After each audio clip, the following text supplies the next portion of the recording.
Federal judge right now passing sentence on a Russian by the name of Maria Butina.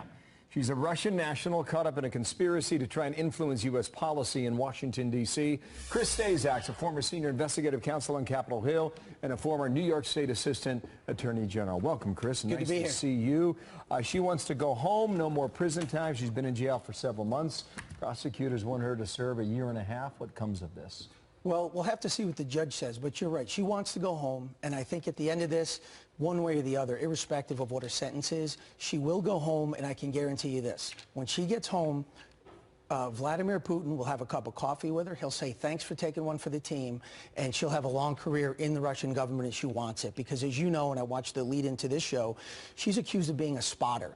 She wasn't necessarily engaged in the traditional espionage of sending secrets back to Russia, but she was trying to identify people in the U.S. government that she could exploit for either access or information. That's what she was sent here to do. That's what she did. She's going to be sentenced, and like I said, she's going to go back to Russia. This quote here, they send out a lot of feelers that don't have high political costs. If one of them pays off, it's great. If they don't, well, they're out. Exactly. That summarizes it. Exactly. It's low risk, high potential reward. All right, I want to talk about the president now, switching gears here, on declassifying FISA material. We have some sound from him appearing on an exclusive interview with Sean Hannity last night, and then we'll discuss in a second. Hold on. Will you declassify the FISA applications, Gang of Eight material, those 302s, or what we call on this program the bucket of five? Yes, everything is going to be declassified, and more, much more than what you just mentioned. It'll all be declassified, and I'm glad I waited, because I thought that maybe they would obstruct if I did it early, and I think I was right. So I'm glad I waited. Okay, so the president says that he trusts the Attorney General Barr to do what's right in the campaign and the spying scandal. Can he do it? Can he have it all declassified? The president definitely has the legal authority to declassify information. As the commander-in-chief, and it's founded in the Constitution, there's no question. And I think what this really gets to, and you can't blame him, you have people on Capitol Hill saying, we want everything out about the Mueller report. Well, if you want that out, it's only fair that you also have everything out that led up to that. The questions about the FBI personnel at the time, Peter Strzok and others, all of which is public record, sending derogatory emails about the president. The American people should also know what led up to, and the Christopher Steele role in the dossier. Yeah. You can't have it both ways. Either you want everything out on Capitol Hill, or you want... Legally, you're saying he can release all Absolutely. this. There's no question about it. And he can also, the president even has the authority, any president, to grant security clearances too. There's no question that he can do that. All right. There's a question of subpoenas too down there in Washington, and Democratic Congressman Jerry Connolly had an issue on this. Yeah. He's going to say you're going to go to jail if you defy this. He was on CNN. Right.